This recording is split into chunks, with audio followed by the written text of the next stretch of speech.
सकते कि ये कोविड का इफेक्ट है या कोई लोकल फीवर है। ये डीएम रुद्रप्रयाग का इनिशिएटिव था, इसमें कि 100 लड़के अभी हमारे रुद्रप्रयाग में इस तरीके से कार्रवाई में लगे। कोविड का असर तो कम हो गया है, लेकिन ये तो चलेगा लंबा और इसके लिए हमें तैयार रहना चाहिए। मुख्यमंत्री का चेहरा भी उत्तराखंड से होने वाला है, क्या कर्नल अजय कोटियाल उस नाम के लिए तैयार है? संगठन अगर सही तरीके से चले और सही बना दिया जाए तो एक चीज़ बनता है जो कि काबिल हो और अच्छा हो। उत्तराखंड में कोरोना संक्रमण के मामले जो हैं थोड़ा सा हल्के पड़ते दिखाई दे रहे हैं, लेकिन इस बीच जो राजनीतिक दल हैं उनका जो सेवा कार्य है वो लगातार जारी है। आम आदमी पार्टी के वरिष्ठ नेता कर्नल अजय कोटियाल इस वक्त हमारे साथ हैं, उनसे बातचीत करेंगे। पार्टी के स्तर पर क्या कुछ काम हो रहा है, 2022 में इलेक्शन भी है, चुनाव में जाना है, क्या कुछ तैयारियां चल रही हैं, बातचीत करेंगे। कर्नल कोटियाल, क्या इस समय चल रहा है, क्योंकि कोरोना को लेकर ग्रामीण स्तर पर सबसे ज़्यादा दिक्कतें आई हैं, पार्टी स्तर में आप लोग किस तरह से काम कर रहे हैं? देखिए, ये तो सबको ही दिख रहा है कि कोरोना का जो इफेक्ट है वो इतना बड़ा एकदम से आ गया है कि कितनी भी कोशिश करी जाए पर एडमिनिस्ट्रेशन उसको पूरे तरीके से हैंडल नहीं कर पाएगा। इसमें इसलिए ज़रूरत है कि एडमिनिस्ट्रेशन के सपोर्ट पे आने के लिए कोई भी अगर ग्रुप या कोई ऑर्गेनाइजेशन है, कोई पार्टी है, तरतीबवार चले तो काफ़ी इसका हम सॉल्यूशन निकाल सकते हैं। अब इसी में हमने क्या करा कि 3 फेज़ में हमने प्लान करा है कि कैसे इसको एड्रेस करेंगे। सबसे पहले पहाड़ का इलाका। अब वहाँ से खबरें आ रही हैं कि कुछ गाँव में ना अचानक पूरे गाँव में बुखार चल रहा है। कह नहीं सकते कि ये कोविड का इफेक्ट है या कोई लोकल फीवर है, लेकिन क्या होता है कि कई बार जब उसको चेक करा जाए तो इनिशियल स्टेज में उसको ठीक से देखा जा सकता है। अब क्या हुआ कि हमने यूथ फाउंडेशन के कैंप लगाने थे, शुरू करने थे, जो कि कोविड की वजह से रुके। तो क्योंकि ये कैंप शुरू होने थे उससे पहले हम क्या करते हैं, लड़कों का सिलेक्शन करते हैं। तो इस टाइम हमारे पास है कोई 750 लड़के जो चयन कर रखा है, जिनका जो मेडिकली फिट है, जो अभी कैंप जिन्होंने ज्वाइन करने थे, ये सब पहाड़ों में। तो हमने लड़कों की ग्रुपिंग करी। अब कैसे करी है कि मान लो एक गाँव है तो डिटेल कर दिए उसके आसपास के जो सिलेक्टेड लड़के, 4 लड़के 6 लड़के, डिपेंडिंग कि गांव कितना बड़ा है, उनके ऊपर एक इंस्ट्रक्टर लगा दिया जो इनको ट्रेन करता है कैंप में। उसके बाद उनको एक पल्स ऑक्सीमीटर, एक थर्मामीटर दिया और वो गांव में जाकर के एक रजिस्टर लेकर के हर इंडिविजुअल को चेक कर रहा है। मान लो आपको चेक करा तो उसके बाद उसे सैनिटाइज कर रहा है पल्स ऑक्सीमीटर को, फिर दूसरे को चेक कर रहा है। उसको चेक करते हुए देख रहा है कि ऑक्सीजन सेचुरेशन लेवल कितना है बॉडी में, टेम्परेचर कितना आ रहा है, पल्स का क्या रेट है, और फिर समझा रहा है कि अगर ये रेट है तो ठीक है, लेकिन आप हर रोज़ अपने को खुद आकर के चेक करवाइए। और उसके लिए वो पूरे गांव को जब चेक कर दे रहे हैं 4-5 लड़के और उनका डिटेल रजिस्टर में नोट कर दे रहे हैं, फिर वो पल्स ऑक्सीमीटर और थर्मामीटर एक किसी घर में उस गांव में, जो कि हो सकता है यूथ फाउंडेशन के लड़के जो आर्मी में भर्ती हो गए उसके फादर हो सकता है गाँव प्रधान हो सकता है आशा वर्कर हो, वहाँ पर फिर गाँव वाले लगता है कि मेरे थोड़ा सर में भारी हो रहा है तो खुद आए और चेक करें। अगर उसका ऑक्सीजन सेचुरेशन लेवल डाउन आ रहा है तो फिर वो फ़ोन करे, फिर ये लड़के जाएंगे और जाकर के उनको मतलब मेडिसिन तो पहले दे ही रहे हैं, लेकिन साथ में हो सकता है कि कहीं आइसोलेट करने की ज़रूरत पड़े तो वो करें। ये डीएम रुद्रप्रयाग का इनिशिएटिव था, इसमें कि 100 लड़के अभी हमारे रुद्रप्रयाग में इस तरीके से कार्रवाई में लगे। तो ये फाउंडेशन में जो लोग लड़के जिनको आप ट्रेन करते हैं वही इस समय इस काम को कर रहे हैं? यस, ये लड़के अभी इन्होंने हमारे कैंप ज्वाइन करने थे, पर कोविड की वजह से कैंप नहीं हुआ ना शुरू, तो लड़के मोटिवेटेड हैं। उन्हें पता हमने जाना है इस ऑर्गेनाइजेशन में, इंडियन आर्मी, तो उनको बोला कि अब तुम पहले इस युद्ध को लड़ो। उनको मज़ा आ रहा है, वो अपनी सेल्फी भी खींच रहे हैं और वो गांव में जाकर के ना एक्चुअली बता रहे हैं कि 20 परिवार हैं, उनमें से 2 को कोविड का सिम्टम है, लेकिन वो घबराए हुए नहीं है और उन्होंने अपने को आइसोलेट कर लिया। तो वहाँ से डीएम साहब ने भी एक वो कर रखा है, ये जो डिजास्टर सेल, उसमें 3-4 लोग हैं, वो इन लड़कों को एडवाइस कर रहे हैं। हमारे इंस्ट्रक्टर्स जो हैं वो इनको ग्राउंड पे मॉनिटर कर रहे हैं कैसे मूवमेंट होना चाहिए। जब जगह दवाई की ज़रूरत पड़ रही है तभी, जैसे कल भेजी डीएम साहब ने कोई 200 दवाइयों के किट। अब वो दवाइयों के किट ना वेस्ट नहीं जा रहे कि भाई एक के घर में पकड़ा दिए, रिक्वायर्ड इंडिविजुअल उसको जाके दिया जा रहा है और उसका रिकॉर्ड करा जा रहा है कि इसको दिया है, ताकि एक ना सिस्टमेटिक तरीके से एड्रेस करा जाए। ये हमारा फर्स्ट स्टेज जो पहाड़ों पे हो रहा है, रुद्रप्रयाग में शुरू हो गया है। अब हमने कोई 200 पल्स ऑक्सीमीटर और 200 थर्मोमीटर हमारे और आ रहे हैं और ऐसे ही हम 200 के सेट और मंगवा रहे हैं। तो अब इसके बाद अगला शुरू हो रहा है कल से उत्तरकाशी में, फिर उसके बाद में चमोली में शुरू हो रहा है, फिर हम पौड़ी में शुरू हो रहे हैं। तो पहाड़ी इलाकों में उत्तरकाशी मतलब वहाँ से और वेस्ट की तरफ जाए तो चक्राता भी, तो हिल्स को हम इस तरीके से एड्रेस कर रहे हैं। फिर हो गया, अब कई लोग ऐसे हैं जो कोविड का असर तो कम हो गया है, लेकिन ये तो चलेगा लंबा और इसके लिए हमें तैयार रहना चाहिए। तो कई लोग ऐसे हैं जो घबराए हुए हैं, उनको अगर घर में ही आप आइसोलेट कर लो तो उनको बाहर निकलने की ज़रूरत नहीं है और ना उनको अपने को चेकअप की ज़रूरत है। तो जैसे ऐसी रिक्वायरमेंट है, आप उनको एक ऑक्सीजन, हम उनको क्या कर रहे हैं, जो हमारे रिसोर्स है जितनी भी, ऑक्सीजन सिलेंडर दे दिया, सिलेंडर को बीच बीच में रिफ़िल भी करवाया। रिफ़िल करवाने के लिए हम खुद जो सेलाकुई में प्लांट है उससे हम बात करके आ गए कि किस रेट पे कैसे हमें अनइंटरप्टेड ये सप्लाई मिलती है। एक गाड़ी डेडिकेट कर लिया, उसके पासेस बनवा लिए हैं कि वो जा सकती है ड्यूटी पे। एडमिनिस्ट्रेशन ने इसके लिए पूरा सपोर्ट कर रखा है कि हाँ, आप अगर कोविड की लड़ाई लड़ रहे हो तो हमसे यही होता है, पास दे दिया। लड़कों के जो कुछ मूवमेंट करने वाले हैं उनको अप्रूवल दे दिया। इस तरीके से हमने घरों में भेज करके सिलेंडर और ऑक्सीजन कंसनट्रेटर, वो भी बिल्कुल रेगुलर, कि अगर मतलब आपके घर में ज़रूरत है तो चेक भी कर रहे हैं, ऐसा तो नहीं कि आप फालतू रख रहे हो। दोबारा इस एश्योरेंस में कि लेकर के दूसरे घर में दे दिया और दोबारा आपके यहाँ रिक्वायरमेंट आती है तो अवेलेबल कराएंगे, ताकि ऑप्टिमम यूटिलाइजेशन हो सके। तीसरा फिर हमने करा, अब सीरियस केसेस आएंगे तो ये इशू तो चलती रहेगी, कभी हॉस्पिटल में बेड खाली होते हैं, कभी भर जाते हैं, कभी अभी पता नहीं, अभी वो जो ब्लैक जो नया एक फंगस का जो इफेक्ट आ रहा है चाइल्ड पे आ रहा है, इनका कितना चलेगा। तो फिर हमने गवर्नमेंट से रिक्वेस्ट करी, डिस्ट्रिक्ट एडमिनिस्ट्रेशन से, कि हम एक हॉस्पिटल खोलना चाहते हैं।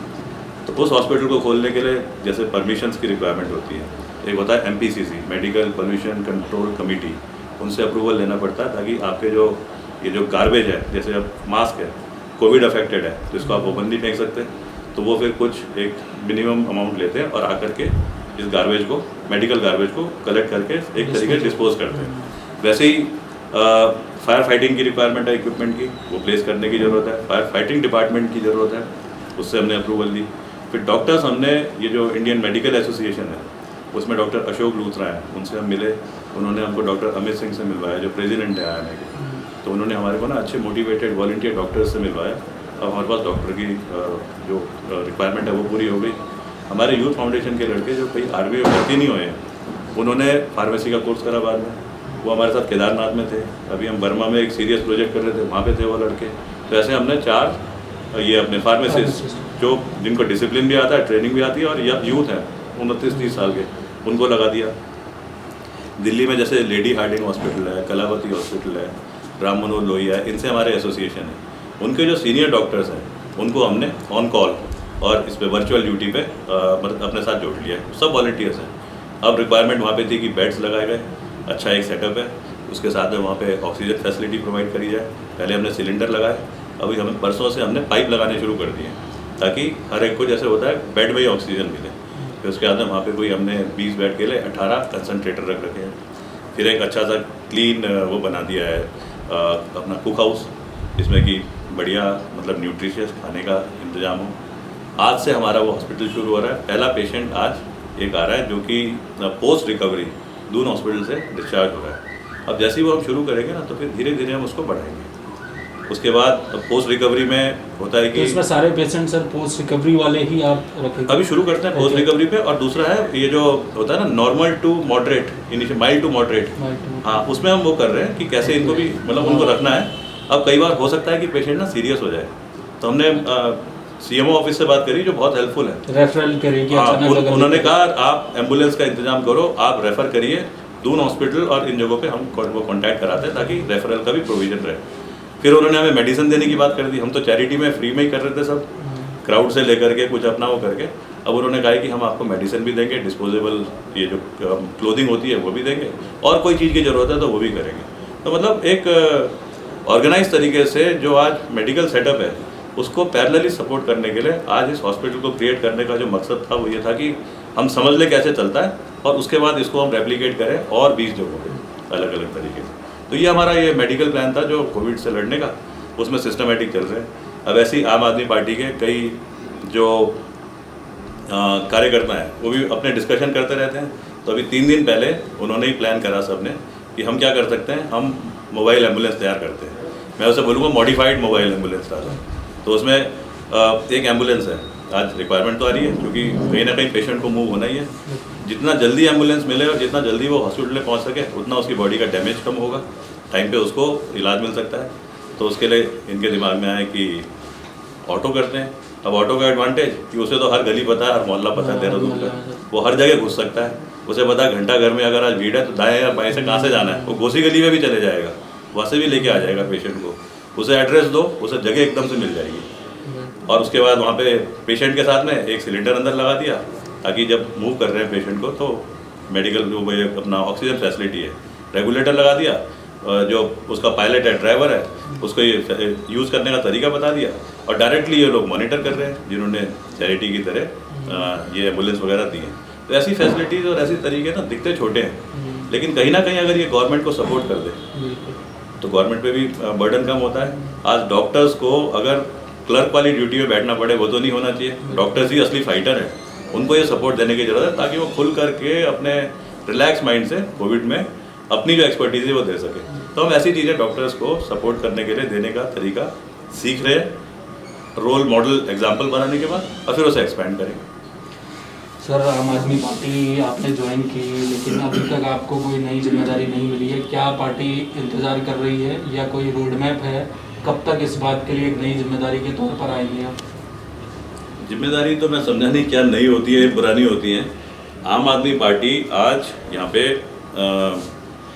अपने को काफ़ी हद तक इस्टेब्लिश कर चुकी है और थोड़ा इस्टेब्लिश करना है। उसके बाद में जो मकसद है कि उत्तराखंड नवनिर्माण, उसके लिए कैसे जो सोच रखा है कि ये वाले मेजर टास्क हैं जो हमने करने हैं, उसके ऊपर और एक्सरसाइज करके, मतलब ज़रूरी नहीं हो सकता कि दिल्ली का ही मॉडल हो। दिल्ली का मॉडल यहाँ के टेरेन को देख करके, यहाँ के पहाड़ों को देख करके, यहाँ के लोगों की सोच को देख करके उस तरीके से उसको रेप्लिकेट करना है, एक आधे एग्जाम्पल बनाने हैं, ताकि यकीन आए कि यस, अगर 2022 में आम आदमी पार्टी बोल रही है कि हम यहाँ पे लड़ करके सरकार बनाना चाहते हैं और उसका मकसद क्या है, तो पहले हम एक आधे मॉडल बनाएं। अनफॉर्चुनेटली ये कोविड की वजह से ना वो चीज़ें नहीं हो पा रही हैं, पर कोविड भी हमको बहुत अच्छी चीज़ सिखा रहा है कि अगर पहाड़ों में कोई महामारी आती है, कोई बायोलॉजिकल डिजास्टर आता है, उसको भी टेक्निकली एड्रेस करा जा सकता है। कैसे किया जा सकता है? सर, तो क्या इलेक्शन आना है, लगातार उत्तराखंड में आप रहे हैं, केदारनाथ में एक लंबा काम आपने किया है, युवाओं से आप जुड़े रहते हैं, तीसरे विकल्प की हमेशा बात आती है उत्तराखंड में। आपको लगता है कि आम आदमी पार्टी वो विकल्प बन सकता है उत्तराखंड में? देखो, हम क्रिटिसिज्म वाली पॉलिटिक्स की बात नहीं करेंगे, हम बात करेंगे कि क्या वाकई में आदमी परेशान है। तो मतलब मैं तो देखता हूँ मेरे घर वाले आसपास सभी लोग परेशान हैं, क्योंकि एक्सपेक्टेशन थी। 20-21 साल हो गए उत्तराखंड को बने हुए, तब तो लोग बड़े जज्बे के साथ में लोगों ने गोलियां खाई, यहाँ पे आंदोलनकारी रहे लोग। आज वो सब शांत बैठे हैं, क्योंकि उनको ना कहीं डिसहार्टनिंग फीलिंग आनी शुरू हो गई है। अब उसमें ये मैं क्या, मेरे को नहीं पता कि ये पॉलिटिशियन और जो ब्यूरोक्रेसी एडमिनिस्ट्रेशन होता है उनका कॉम्बिनेशन ठीक से नहीं बना, या फिर पॉलिटिशियन को समझ में नहीं आया कि हम किसी भी प्लान को 6 महीने का नहीं ले सकते, पर्सपेक्टिव प्लानिंग होती है। अगर वो 5 साल का प्लान है और पहले साल में दिख रहा है कि सही दिशा में नहीं चल रहा है, तो करेक्टिव मेजर्स लेने की जरूरत है ताकि दिशा सही रहे। अब इससे तो सबको पता है कि मतलब दुखी हैं। आम आदमी पार्टी एक वो वाला मतलब प्रूवन मॉडल लेकर के आ रही है, उन लोगों को लेके आ रही है जिन्होंने काम करा है, जिनको दिखाने की ज़रूरत थोड़ी है कि मैं ऐसा करूँगा। अब अगर आज मेरे को कोई बोलेगा ना कि आप साबित करिए अपने को, मैंने क्या साबित करना है? मेरे को तो खुद करने के मौके मिले हैं। फौज की मेरी जो एक्सपीरियंस है वो मैंने खुद ग्राउंड पे करे। केदारनाथ में अगर रिकन्स्ट्रक्शन का तरीका है, वो रिकन्स्ट्रक्शन थोड़ी, मेरे को तो वहाँ पे सीखने को मिला है कि यूथ को कैसे मोटिवेट करा जाता है, और मैं खुद बैठा हूँ उसमें। अगर यूथ फाउंडेशन खाली आर्मी ही की ट्रेनिंग दे रही है, खाली वो नहीं है, वो एक सोल्जर की तरह एक बच्चे को डिसिप्लिन सिखा रही है, कॉन्फिडेंस देना सिखा रही है। जब मैं गाँव जाता हूँ तो देखता हूँ उनके घर वालों में भी बड़ा चेंजेस है। तो ये प्रैक्टिकली अगर मैं समझ चुका हूँ तो फिर इसमें तो कोई ऐसा उम्मीद करने की बात ही नहीं है। एक सर, एक जो लगातार एक आरोप जो शायद आम आदमी पार्टी आप झेलती भी रहेगी, दूसरे दल भी झेलते हैं, कि ये कहा जाता है कि उत्तराखंड एक तरह से दिल्ली का उपनिवेश बन गया है। जो भी मुख्यमंत्री, अगर भाजपा का मुख्यमंत्री बनता है तो दिल्ली से डिसाइड होता है, कांग्रेस वाला दिल्ली से डिसाइड होता है। क्या आम आदमी पार्टी में ऐसा नहीं होगा सर कि दिल्ली से ही गवर्न होगा, क्योंकि दिल्ली में आपका सेंटर है? देखो, जो सेंट्रल पार्टीज़ हैं वो तो दिल्ली से बोलते हैं, तो दिल्ली का मतलब दिल्ली नहीं है, वो तो ये मतलब केंद्र से हो रहा है। ये दिल्ली तो एक मतलब वहाँ की राजधानी जरूर है। आम आदमी पार्टी की शुरुआत दिल्ली से है। उन्होंने बिल्कुल खुली छूट दे रखी है कि यहाँ के तरीके तो आप लोग समझोगे और आप बताओगे ना, हम तो सपोर्ट करेंगे। उनके एक्सपीरियंस हैं अच्छे किसी भी प्रोजेक्ट को मॉनिटर करके और उसको ग्राउंड पे इम्प्लीमेंट करने के लिए, जिसमें एडमिनिस्ट्रेटिव और लॉजिकल थिंकिंग की ज़रूरत होती है।